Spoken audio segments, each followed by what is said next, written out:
My mom kicked me out for her new family, then demanded college money for. I'm Kendra, 27, and I built a successful tech company after being abandoned by my mother at 17. She kicked me out to make room for her new husband and stepchildren, leaving me homeless during my senior year. 10 years later, after I fought my way to success, she suddenly reappeared with her hand out, demanding I pay college tuition for the step-siblings who took my place. The audacity still takes my breath away. Before I share how I responded to my mom's demands, let me know where you're watching from. Hit subscribe if you've ever had to rebuild your life after someone you trusted let you down. Growing up in a middle-class neighborhood in Seattle, I had what most would consider a normal childhood. Our house wasn't fancy, but it was in a good school district, which my father James prioritized. Dad worked as an IT specialist at a local hospital, and he was my hero. He had this infectious enthusiasm for technology that sparked my own passion. When I was 8, he brought home an old computer and taught me how to take it apart and rebuild it. Those weekends spent coding together became my favorite memories.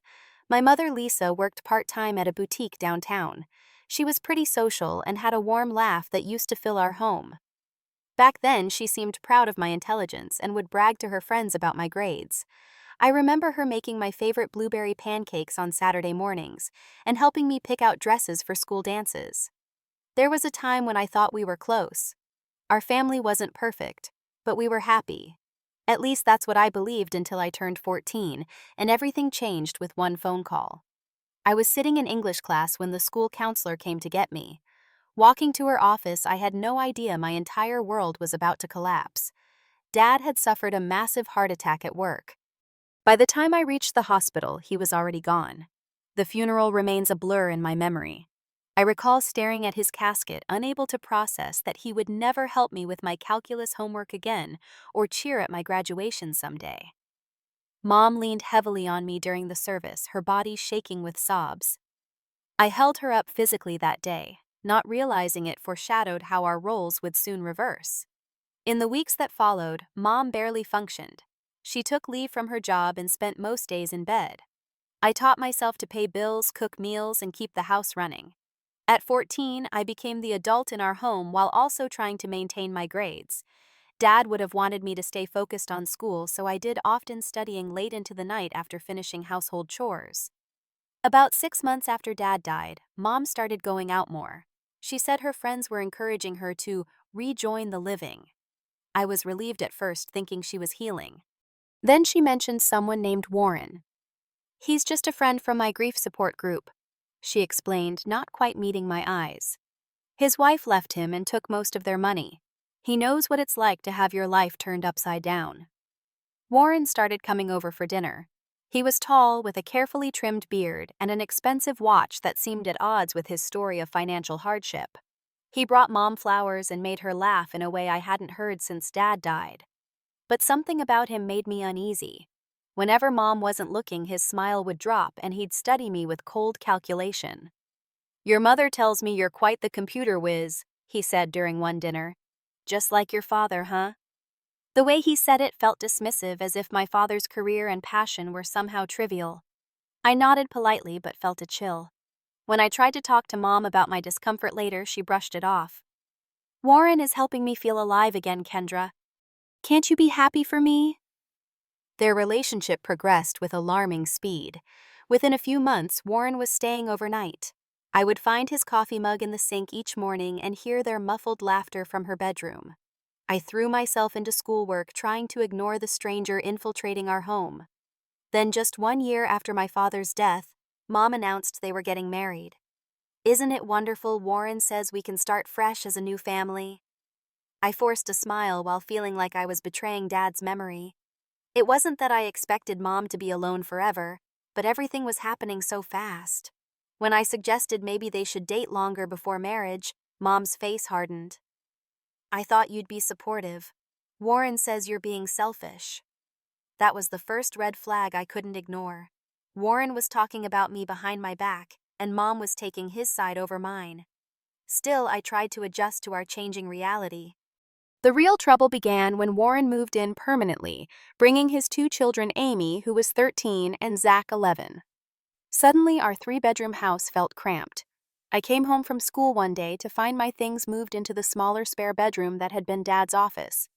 Amy needs the bigger room since she's a guest, Mom explained, though Warren and his kids were clearly no longer guests. Amy and Zach made it clear from day one that they didn't like me. They accidentally spilled juice on my laptop, complained when I practiced piano, and constantly interrupted when I tried to talk to Mom. Warren encouraged their behavior with subtle nods and smirks when Mom wasn't looking. More troubling was how Warren began to manipulate Mom's perception of me. If I stayed in my room studying, I was antisocial.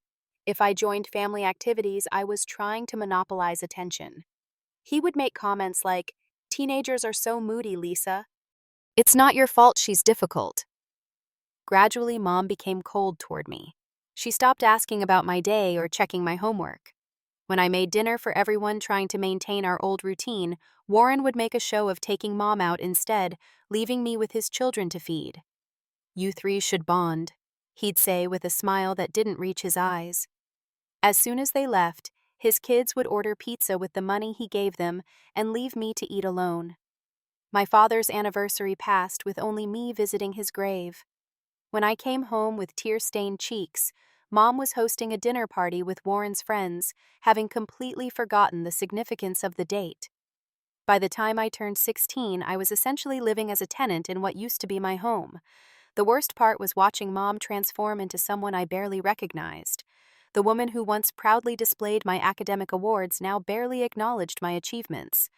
Instead, she fawned over Amy's mediocre report card or Zach's participation trophy from soccer. The final piece of their new family arrived when Mom announced she was pregnant. Warren strutted around like a peacock talking about his first child with Lisa, as if I didn't exist. Mom spent hours decorating a nursery converting our family den where Dad and I used to code together. When baby Mia arrived, Mom became completely absorbed in her new role.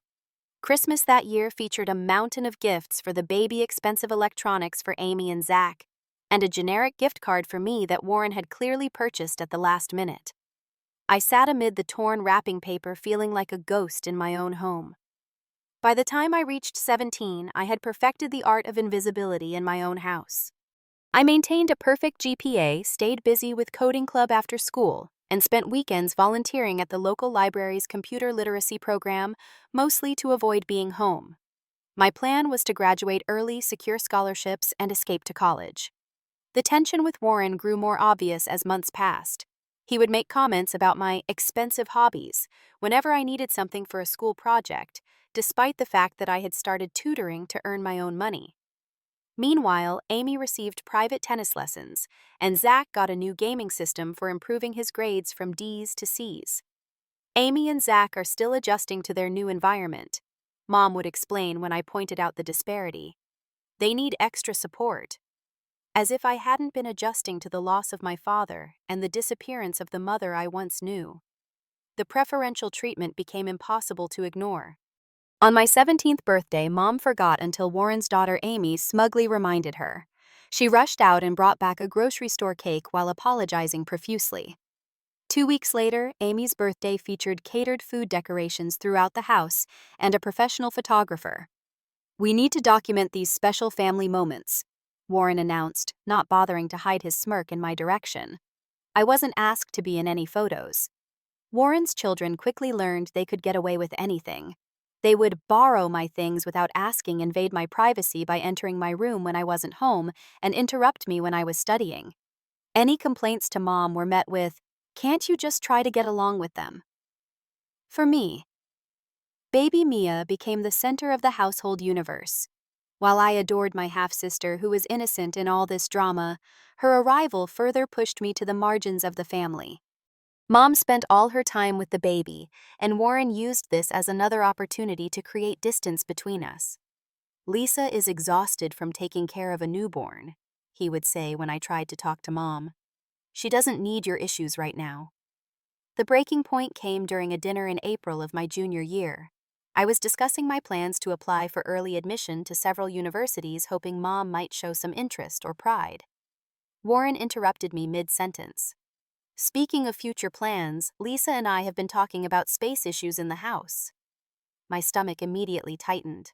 I glanced at Mom, who suddenly became very interested in cutting her chicken. With Mia growing and eventually needing her own room, plus Amy wanting space for her art studio, Warren continued, we've been thinking it might be time for you to start your adult life, Kendra. I put down my fork. What exactly does that mean? Warren looked at Mom expectantly. After an uncomfortable silence, she finally spoke.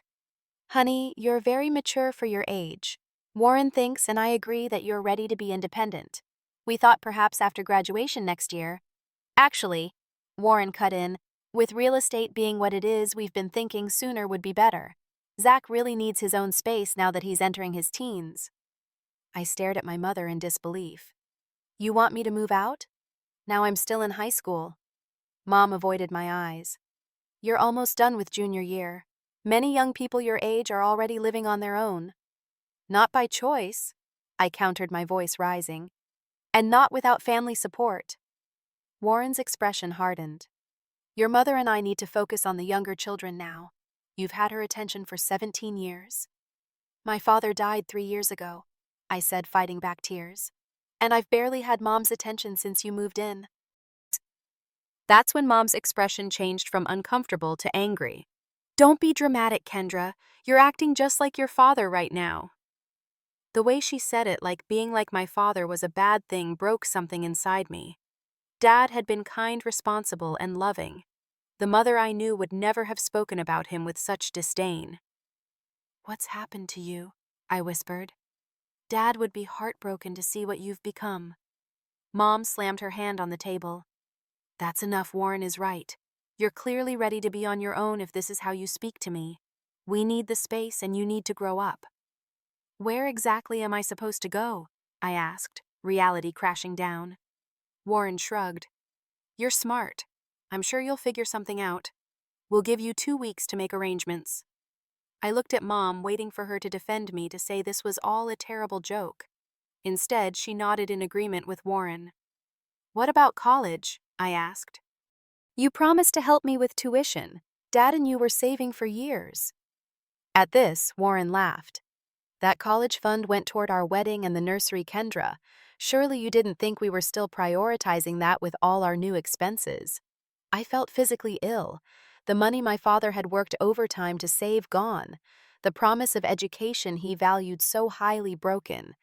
In the days that followed, I tried repeatedly to reason with Mom, catching her alone while Warren was at work.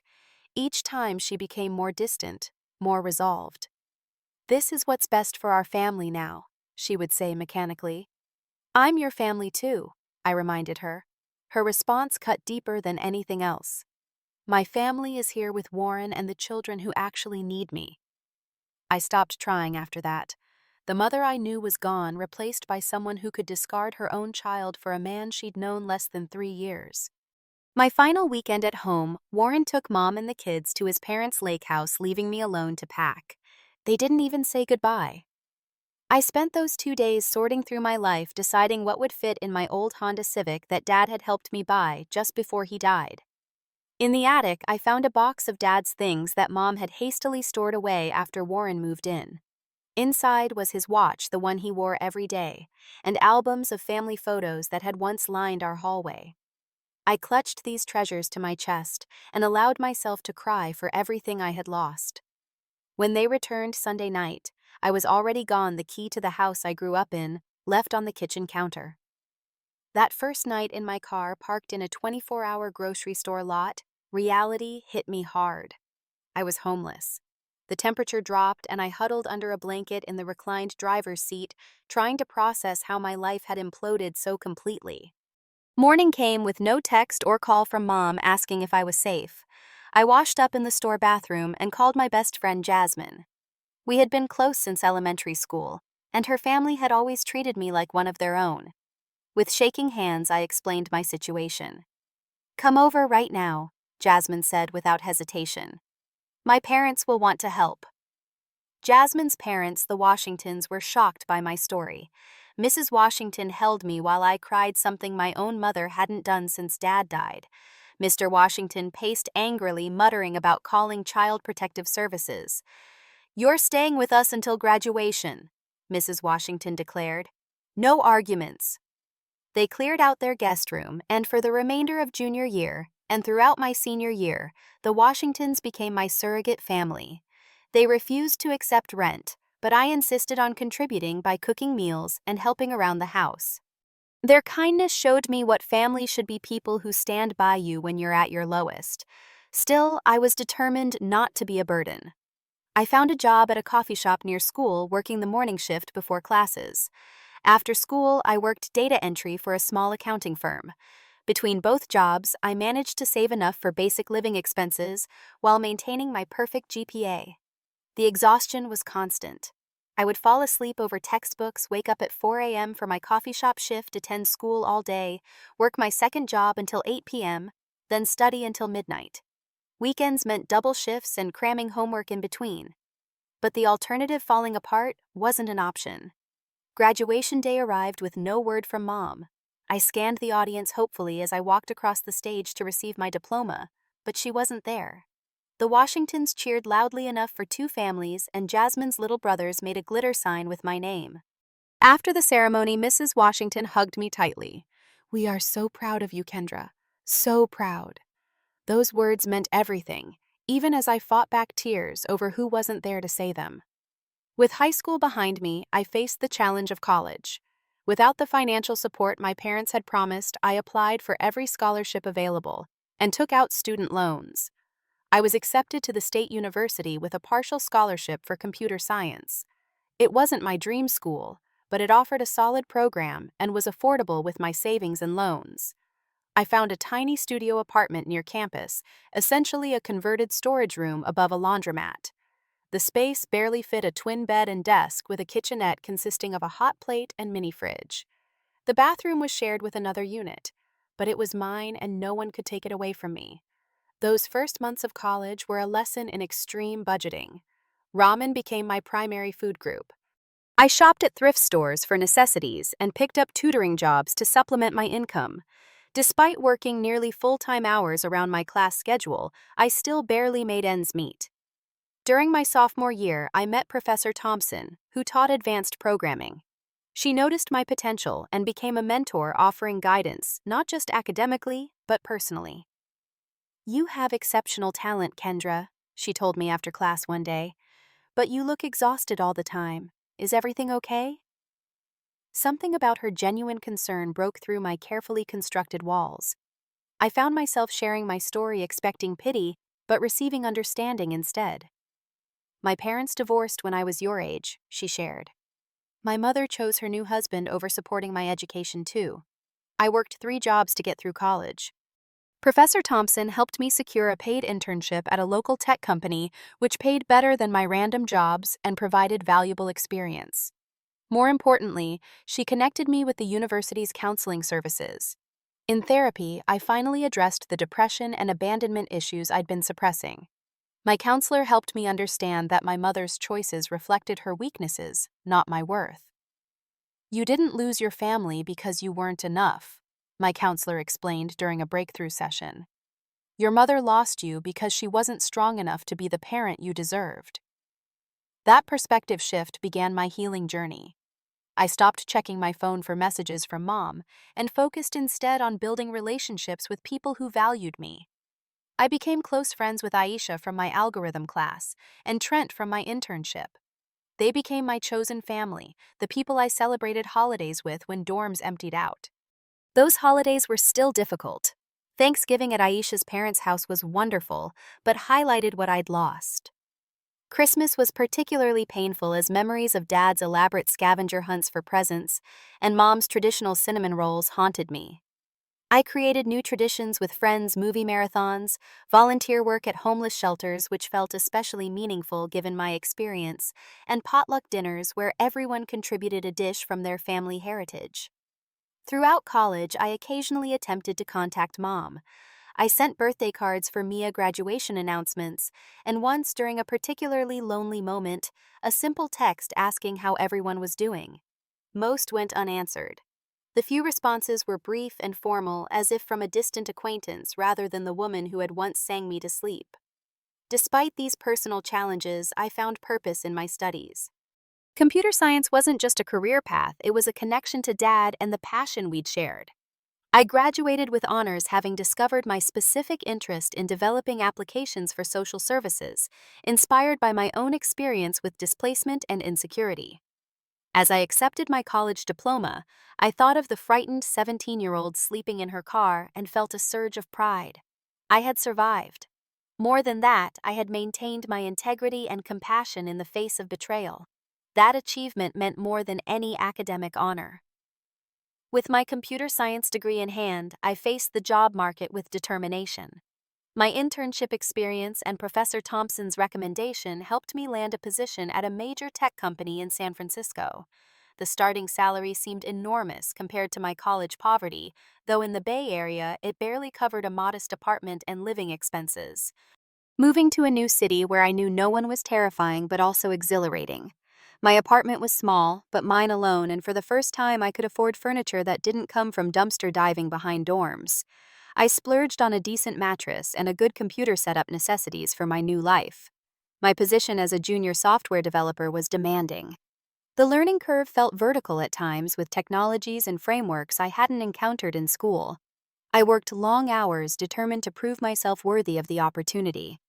The imposter syndrome was real. Surrounded by brilliant colleagues from prestigious universities, I often questioned whether I belonged.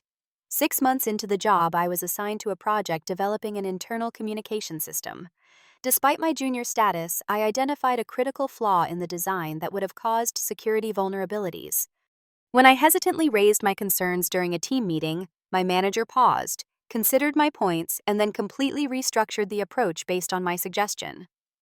"This is why we hire diverse perspectives," he announced to the team. "Kendra just saved us months of potential rework and security headaches." That moment was pivotal. For the first time, I felt truly valued for my mind, not just tolerated or pitied because of my circumstances. The validation fueled my confidence, and I began contributing more actively to discussions and volunteering for challenging assignments. Within 2 years, I was promoted to developer. While my career advanced, I maintained my frugal lifestyle, remembering too well the feeling of financial insecurity. I lived in the same small apartment, brought lunch from home, and automatically directed a third of each paycheck to savings. My colleagues teased me about my ancient phone and reluctance to join expensive happy hours. But financial security meant more to me than temporary luxuries. During a company hackathon, I met Jordan, a back-end developer from another department. We were paired randomly but worked together seamlessly. Jordan was brilliant but humble, with an easy laugh and thoughtful questions. After our project won second place, we started meeting for coffee to discuss tech ideas. Those coffee meetings gradually evolved into dinners, then weekend hikes exploring the Bay Area. Jordan was patient with my trust issues, never pushing for more than I was ready to give. When I finally shared my history, expecting the usual awkward sympathy, Jordan instead asked questions about how the experience had shaped my approach to coding. "You build redundancies into everything," Jordan observed. "Multiple backups, fail-safes, recovery paths. Now I understand why." That insight, seeing how my trauma informed my strengths rather than just highlighting my damage, was refreshing. As our relationship deepened, I struggled with ingrained fears of abandonment.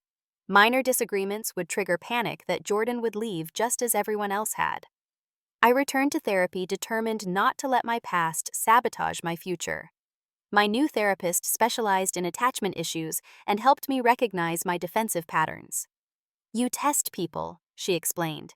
"You push them away first before they can leave you. It's a protection mechanism, but it's also a self-fulfilling prophecy." Working through these issues was painful but necessary. Jordan's patience during this process showed me what healthy love looked like: consistent, respectful, and enduring despite difficulties. Meanwhile, my career continued advancing. My promotion to senior developer came with a substantial salary increase and more creative control over projects. I enjoyed the corporate environment, but increasingly found myself drawn to applications with social impact. The idea for my own app emerged from a conversation with a social worker I met while volunteering. She described the challenges foster children faced when aging out of the system, suddenly responsible for housing, employment, healthcare, and finances, with little preparation or support. They go from having every decision made for them to complete independence overnight, she explained. Most have no safety net, no family to call when things go wrong. Her words resonated deeply with my own experience. Though my situation had been different, I understood the terror of sudden independence without guidance. That night, I began sketching an application concept, a comprehensive resource platform for young adults transitioning to independence, whether from foster care, family disruption, or other circumstances. I spent evenings and weekends developing a prototype using my own journey as a blueprint for what information would have helped me. The app included housing resources, budget templates, job application, tracking healthcare navigation, and connection to community support. Most importantly, it featured success stories from others who had overcome similar challenges, offering hope and practical advice.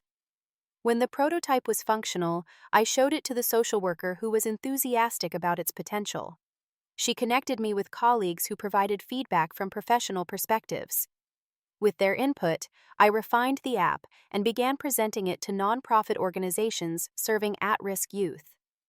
The response was overwhelming. Several organizations wanted to implement it immediately, and a local foundation expressed interest in funding further development. After months of promising meetings and growing external interest, I faced a critical decision: remain in my secure corporate position or risk everything on my own venture. Jordan supported me regardless of my choice, but asked the important questions. What would regret more, trying and failing or never trying at all? Put that way, the answer was clear. I submitted my resignation, cashed in some of my carefully saved funds, and founded my own company focused on technology solutions for social services. The terror was real. I had worked so hard for financial stability, and here I was voluntarily leaping into uncertainty.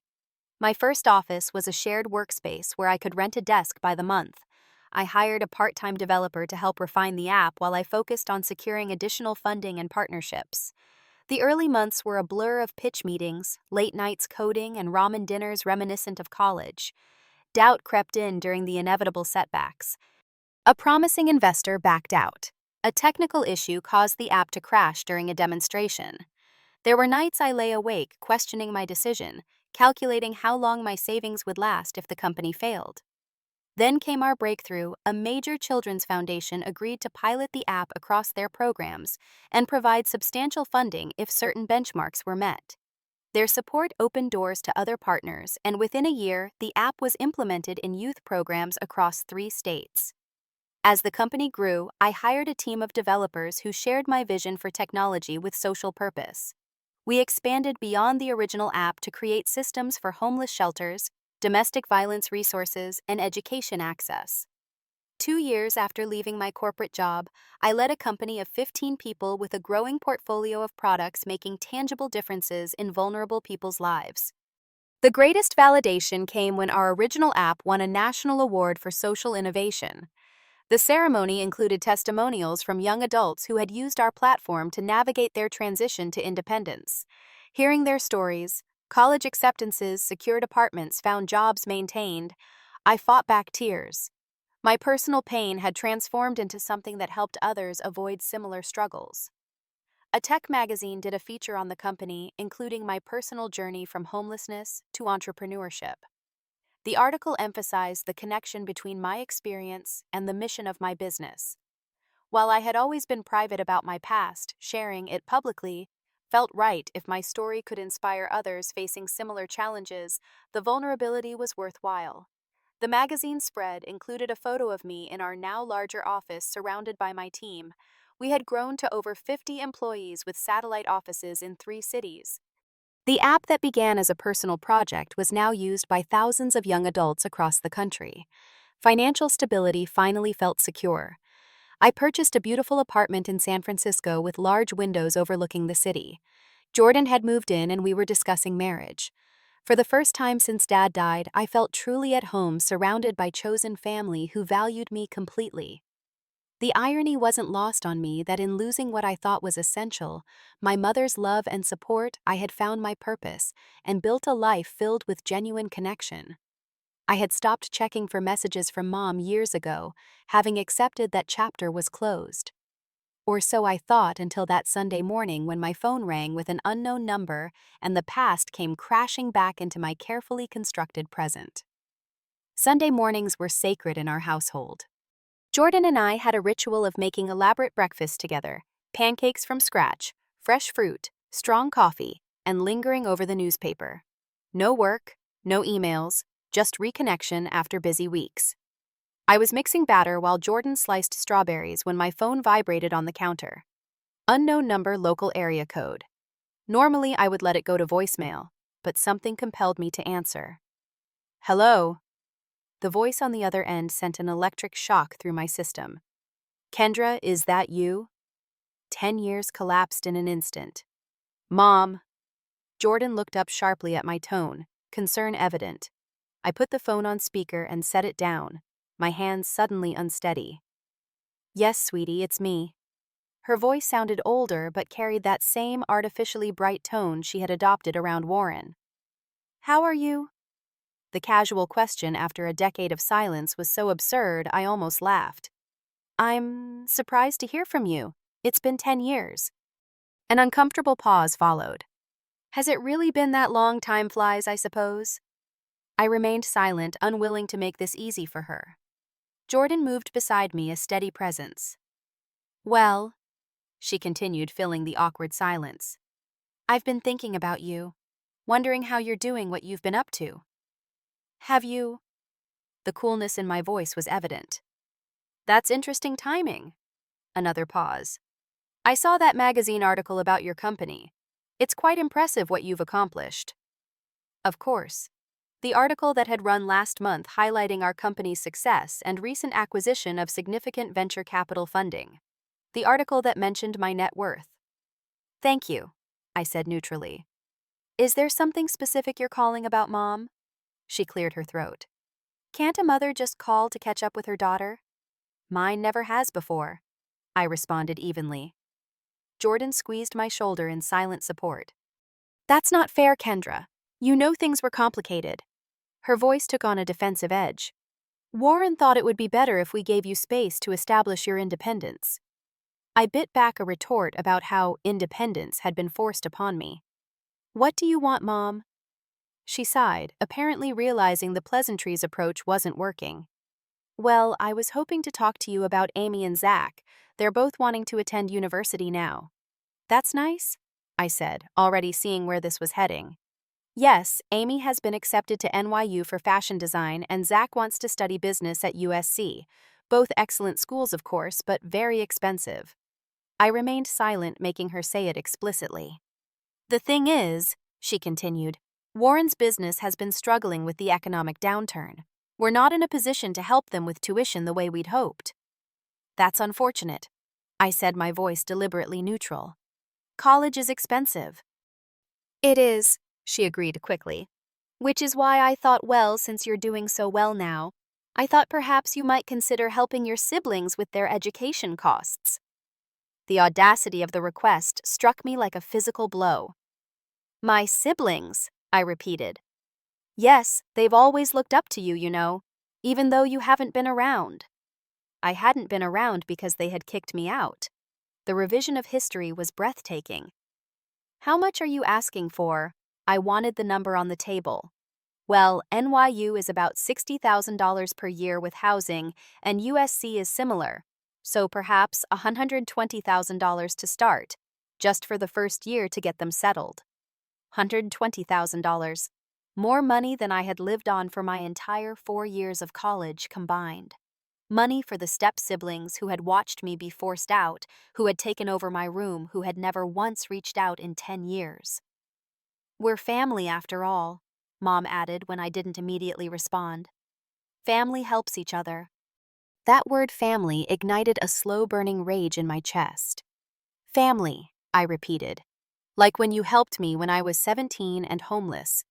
You were never homeless, she said quickly. Don't be dramatic. You stayed with your friend.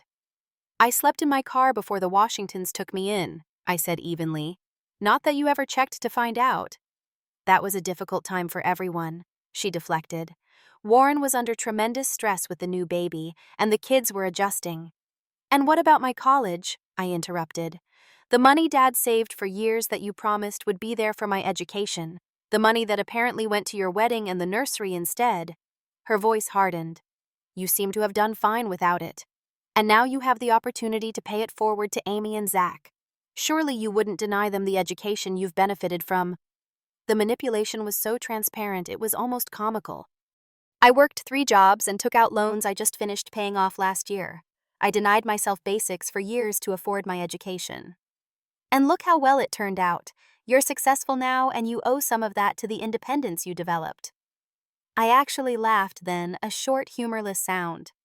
Are you seriously taking credit for abandoning me by claiming it built character?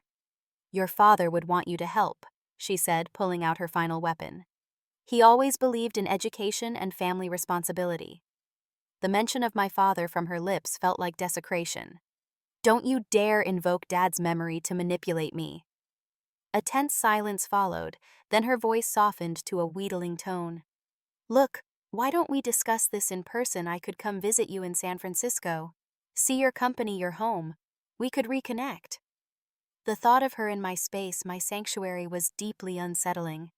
But a part of me, the part that still craved resolution, wanted to look her in the eye after all these years. When? I asked curtly. This weekend. I could fly out Friday. Fine, text me your flight details.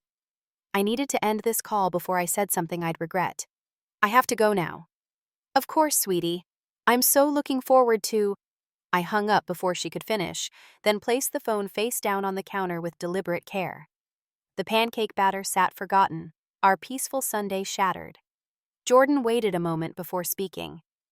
Are you okay? The simple question broke something in me. I crumpled against the counter, my body shaking with 10 years of suppressed grief and rage. Jordan held me through the storm, not offering empty platitudes or advice, just steady presence. When I could finally speak, my voice was raw. 10 years of silence, and she calls asking for $120,000? For step-siblings who were part of pushing you out, Jordan added, anger evident. I nodded, the reality of the situation sinking in. She's coming here Friday. Do you want that? You don't have to see her. I considered this. I think I need to. For closure, if nothing else. That night, sleep eluded me. I tossed in bed, replaying the conversation and imagining Friday's confrontation. My phone buzzed around midnight with a text from Mom, flight details followed by, "Can't wait to see you, Warren is coming too. He's excited to reconnect." I stared at the message in disbelief. Of course Warren would come. He wouldn't let her face me alone, wouldn't miss the opportunity to insert himself into any potential reconciliation. The thought of seeing him again, the architect of my exile, sent fresh anxiety coursing through me. The days leading up to their visit passed in a haze of preparation. I scheduled sessions with my therapist, who helped me establish boundaries and scripts for difficult moments. Jordan offered to be present for the meeting, but I decided this was something I needed to face alone. I'll be nearby, though, Jordan insisted. Just a text away if you need backup. I chose a public restaurant for our meeting, rather than inviting them to my home. The thought of Warren in my personal space felt too invasive, too much like surrendering hard-won territory. As their visit approached, texts from Mom increased in frequency, each message acting as if the past decade had been a minor communication lapse rather than complete abandonment. Should we bring Mia's graduation photos?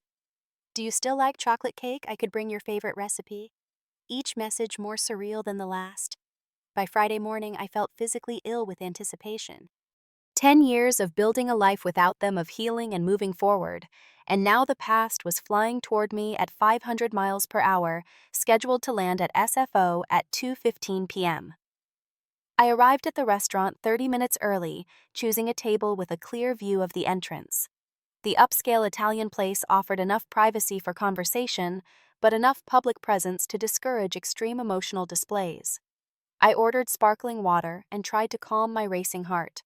My therapist's words echoed in my mind. You're not that vulnerable 17-year-old anymore.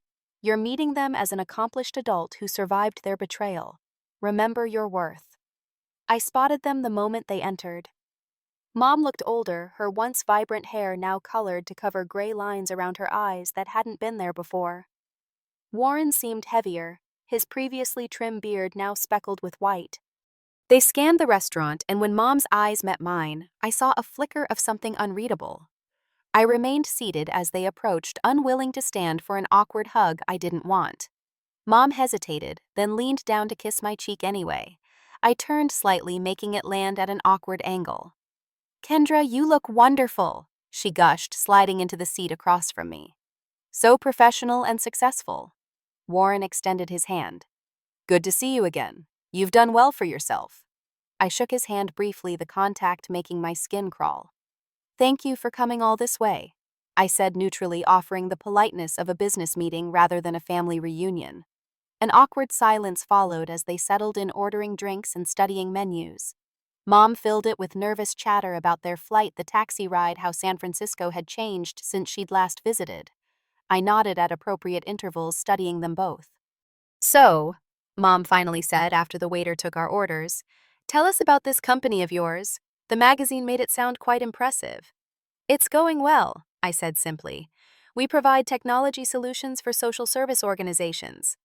"Such important work," Warren interjected with obvious insincerity. "Though I imagine the real money is in corporate applications, isn't it?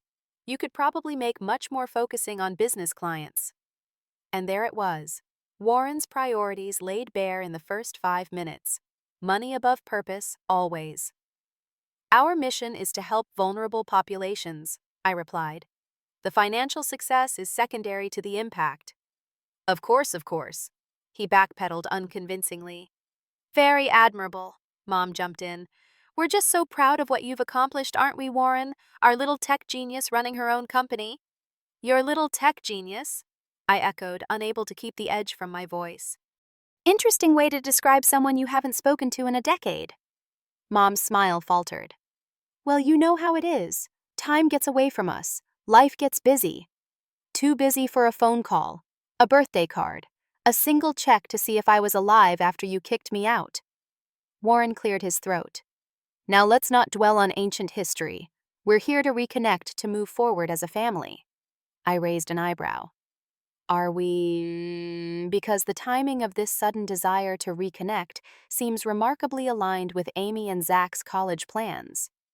A flash of annoyance crossed Warren's face before he masked it with a placating smile. "The college situation simply made us realize how much time has passed, how much we've missed. It's a natural time for family to come together." The waiter arrived with our appetizers, providing a brief reprieve from the tension.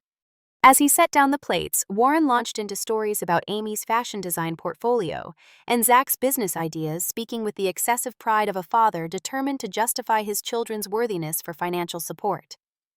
"Amy's professor says she has real talent, could be the next big name in the industry with the right education. And Zach has such a head for business, just needs the credentials to open doors." I nodded politely, noting how he emphasized their potential while subtly suggesting they deserved advantages I had been denied. "And how is Mia?" I asked, genuinely curious about my half-sister, who would now be 13. Mom brightened at this question. "She's wonderful. Top of her class, plays violin, and is starting to look at colleges herself, though that's a few years off still." Warren jumped in. "Speaking of college costs, that's something we wanted to discuss with you today." And there it was, the pretense of reunion abandoned for the real purpose of their visit. Mom at least had the grace to look slightly embarrassed at the abrupt transition. "Yes," I said, setting down my fork. "You mentioned on the phone that you're hoping I'll pay $120,000 for Amy and Zach's first year of college." Stating it so bluntly seemed to catch them off guard. Warren recovered quickly. "We see it as an investment in their futures," he said smoothly. "Given your financial success, it would be meaningful support that would change their lives. Family helping family." I took a slow sip of water. "And what help did our family offer when I needed support for college?" Mom fidgeted with her napkin. "That was different, Kendra. Our financial situation was dire enough that you needed my college fund for a nursery. I finished for her, but stable enough that Amy had private tennis lessons, and Zach got a new gaming system every time he passed a class." Warren's expression hardened. "You seem to have done fine without our help. Better than fine, according to that magazine. Some might say the adversity made you stronger, more determined." I leaned forward slightly. Let's be very clear about something. I succeeded despite what you did to me, not because of it. I slept in my car, worked multiple jobs through college, and went hungry more times than I can count. Nothing about that experience was necessary or beneficial to my development. Mom looked genuinely surprised. You slept in your car? But I thought Jasmine's family took me in after they found out I was homeless. I finished. But there were several nights before that. Not that you ever asked. A flash of guilt crossed her face, quickly replaced by defensiveness. You were always so independent, so capable. We knew you'd be fine. You didn't know anything because you never checked, I said evenly. You abandoned your 17-year-old daughter and never looked back until you needed money. Warren's mask of pleasantry slipped entirely. Look, we didn't come here to be guilted about ancient history. The fact is, you're in a position to help Amy and Zach now. That's what family does, they support each other. I studied him, seeing clearly the manipulation that had seemed so mysterious when I was younger. Interesting definition of family. Tell me, if I had failed instead of succeeded, would you be sitting here now? If I were struggling financially instead of thriving, would you have reached out to offer help? His silence was answer enough. The truth is, I continued, you're not here because I'm family. You're here because I'm useful. There's a difference. Mom's eyes filled with tears. That's not fair, Kendra. We've always cared about you. Care is an action, Mom. It's checking if your daughter has a place to sleep. It's calling on her birthday. It's being present for graduations and achievements and hardships. You did none of that. Warren leaned forward, abandoning pretense entirely. Fine. You're angry. We get it. But this isn't about us, it's about Amy and Zach. They had nothing to do with what happened. They were children, I acknowledged. But they're adults now, just as I was when you decided I should face the world alone. Why aren't they expected to handle their own education costs as I was? Because family should help when they can, Mom insisted. Your father would have wanted. That was the final straw. Don't you dare invoke Dad again. He worked overtime for years to build my college fund, which you gave away. He valued education above everything and would never have thrown his child out before graduation. Don't pretend to know what he would have wanted when you erased him from our home the moment Warren arrived. The table fell silent. Around us, other diners enjoyed their meals, oblivious to the decade of pain being excavated at our table. So that's a no then, Warren finally asked, his tone cold. You won't help your siblings despite having the means to do so easily. I took a deep breath, centering myself. I believe in supporting education. I have a foundation that provides scholarships to young adults who have been displaced or abandoned by their families. Amy and Zach are welcome to apply through the proper channels just like anyone else. Warren's face flushed with anger. This is ridiculous. After everything we did for you. What exactly did you do for me, Warren? I interrupted. Pushed me out of my own home, took the money my father saved for my education, turned my mother against me. Please enlighten me about your contributions to my well-being. He stood abruptly, napkin thrown down. I don't have to sit here and be spoken to this way. Come on, Lisa. She clearly cares more about her wounded pride than family loyalty. Mom hesitated, looking between us. For a moment I thought she might stay, might finally choose me. Then she reached for her purse. Your father would be so disappointed in the person you've become, Warren said, delivering what he thought was a killing blow. So cold and unforgiving. I stood then, too surprisingly calm. My father taught me that family is built on love, respect, and showing up when it matters. By that definition, you two stopped being my family long ago. I've built my own family now, people who value me beyond what I can give them. Mom finally spoke, tears streaming down her face. Kendra, please. We can work this out. Maybe a smaller amount. This was never about money, I said quietly. It was about acknowledging what happened and taking responsibility for it. Neither of you has even apologized for abandoning me. Warren scoffed. Apologize for helping you become independent. For giving you the push you clearly needed to succeed. You should be thanking us. With those words, any lingering doubt about my decision vanished. Goodbye, Warren. Mom. I wish you both well, but I don't want any further contact. I turned to leave, but Mom grabbed my arm. "Kendra, wait. You can't just walk away from family." The irony of her statement after what they had done nearly made me laugh. Instead, I gently removed her hand. "I learned how to walk away from family from experts, Mom. Take care of yourself." I walked out of the restaurant without looking back, each step lighter than the last. Outside, I took a deep breath of the San Francisco air, feeling as though chains I hadn't realized I was still carrying had finally fallen away. My phone rang almost immediately. It was Jasmine's mom, Mrs. Washington, calling for our weekly check-in, a tradition we had maintained since college. "How did it go, sweetheart?" she asked, having known about the planned meeting. "It's over," I said simply, "and I'm okay." "I'm so proud of you," she said, the words still meaningful after all these years. "You're coming for Sunday dinner this week, right? Jasmine's bringing the twins." I wouldn't miss it. I promised, heading toward the future I had built, leaving the past firmly behind. That evening, I made a substantial donation to my foundation, exactly matching the amount Warren and Lisa had requested. The Resilience Scholarship Fund, named after my father, would support young people who had been abandoned or displaced, helping them achieve educational goals without the hardship I had experienced. The press release went out the following Monday, generating positive coverage for the foundation and attracting additional donors. I didn't do it for publicity, but the awareness would help more students receive support. A week later, an unexpected email arrived from an address I didn't recognize. The subject line read simply, "I'm sorry." It was from Amy Warren's daughter. "I just found out what really happened when you left," she wrote. "Dad always told us you chose to leave because you didn't want to be part of our family. I never questioned it until I overheard them fighting about your refusal to pay for our college. I'm so sorry for what they did to you and for never reaching out before. I understand if you want nothing to do with me, but I wanted you to know that not all of us agree with how you were treated." I sat with the email for a long time before responding with an invitation to coffee the next time she was in San Francisco. Perhaps there was room for a relationship with my stepsister on our own terms, separate from the toxic dynamics created by our parents.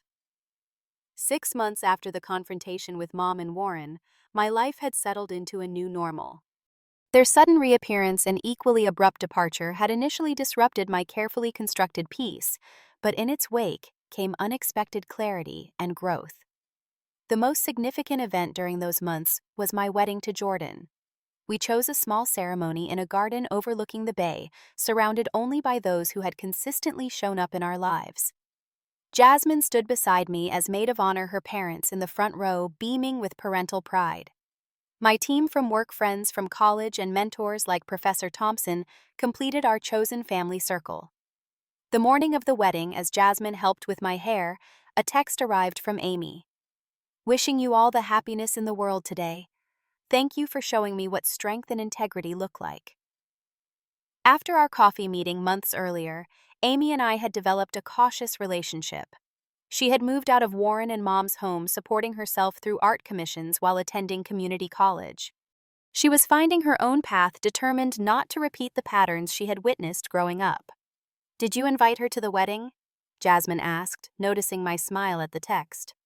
"Not yet," I admitted. "We're building slowly, but maybe for the next family gathering." The ceremony was everything I had hoped for. Intimate, authentic, focused on the commitment Jordan and I were making rather than external appearances. When the officiant spoke about chosen family and the homes we build through love rather than obligation, I felt my father's presence strongly, as if he were somehow witnessing this moment of joy. There had been no further contact from Mom or Warren since the restaurant confrontation. At first, I had tensed whenever an unknown number called, but as months passed, that anxiety faded. Their silence confirmed what the meeting had made clear: they had wanted access to my resources, not reconciliation. The foundation continued to grow with the first round of scholarships awarded to 10 students who had aged out of foster care or experienced family abandonment. Reading their applications had been emotional, seeing my own struggles reflected in their stories. But their determination inspired me, and the follow-up letters describing their first successful semester brought a satisfaction deeper than any business achievement. Jordan and I purchased a house, a real home with a yard and space for the future we were planning together. The day we moved in, I carefully unpacked my father's watch, placing it in a display case in our home office. Nearby, I arranged photos chronicling my journey, graduation pictures with the Washingtons, the opening of my first office, Jordan's proposal, our wedding. "This feels different than any place I've lived before," I told Jordan as we planted a small garden in the backyard. "It feels permanent." "That's because it is," Jordan replied, digging a hole for a rose bush. "No one can take this away from you." Those words resonated deeply. For years after being forced out of my childhood home, I had lived with a subtle, persistent fear that any security could be yanked away without warning. That anxiety had influenced everything from my saving habits to my reluctance to fully unpack in apartments. This house, this marriage, this life we were building, it was truly mine in a way nothing had been since I was 17. In therapy, I continued processing the complex emotions stirred up by Mom's reappearance and subsequent disappearance. My therapist helped me see that their actions had provided an unexpected gift confirmation that I had made the right choice in building boundaries and creating a separate life. "Do you think you'll ever forgive them?" she asked during one session. I considered this carefully. "I think I'm forgiving them for my own peace, not for their absolution. Forgiveness doesn't mean inviting them back into my life or pretending what they did was acceptable." "That's a profound distinction," she noted. "Many people struggle with that concept." As Jordan and I discussed starting our own family, I confronted fears about parenthood that stemmed directly from my experience with Mom. "What if I fail my child the way she failed me?" I asked one night, voicing my deepest fear. Jordan took my hands. "The fact that you're asking that question already sets you apart. Your mother never questioned her choices or recognized her failures. You're entering parenthood with awareness and intention." That conversation led to more research, parenting classes, and careful consideration of the kind of parents we wanted to be. I committed to breaking the cycle of abandonment, to being the steady, reliable presence my children would need regardless of circumstances. "We'll make mistakes," Jordan acknowledged. "All parents do. But we'll never make them feel disposable or conditional." One evening, as sunset painted our garden in gold, I found myself reflecting on the long, winding path that had led to this moment of peace. The terrified teenager sleeping in her car could never have imagined this future, not just the material success, but the emotional wholeness, the genuine connections, the sense of purpose. I thought about the watch sitting in its display case, my father's most prized possession that he had worn every day of his working life. It had stopped ticking years ago, but it remained a perfect metaphor. Time had continued moving forward, even when it seemed my life had stopped at 17. Every challenge, every lonely night, every small victory had been a step toward this present. The Foundation's mission statement framed in my office captured the lesson I had learned most profoundly. Family is not defined by blood, but by consistency, respect, and love demonstrated through actions. My phone chimed with a message from Mrs. Washington confirming Sunday dinner plans. Another message followed from Amy sharing news about an art scholarship she was applying for. My chosen family continued to grow and evolve, connections built on mutual care rather than obligation. As darkness fell, Jordan joined me on the porch swing, wrapping a blanket around our shoulders. "Penny, for your thoughts." "I was just thinking about family," I said, leaning into the warmth of my husband's embrace. "How the family we create matters more than the family we're born into." "I like the family we're creating," Jordan said simply. In that moment of quiet contentment, I felt complete gratitude for the journey, difficult as it had been, that brought me to this place of belonging. The abandonment that once defined my story had become merely a chapter in a much larger narrative about resilience, chosen family, and the home we build in each other's hearts. What would you do if someone who abandoned you suddenly returned asking for help? Have you ever had to create boundaries with family members? Share your thoughts in the comments below, and if this story resonated with you, please like, subscribe, and share with someone who might need to hear it. Remember, sometimes the greatest gift we can give ourselves is permission to define family on our own terms. Thank you for listening to my story, and I wish you strength on your own journey of healing and growth.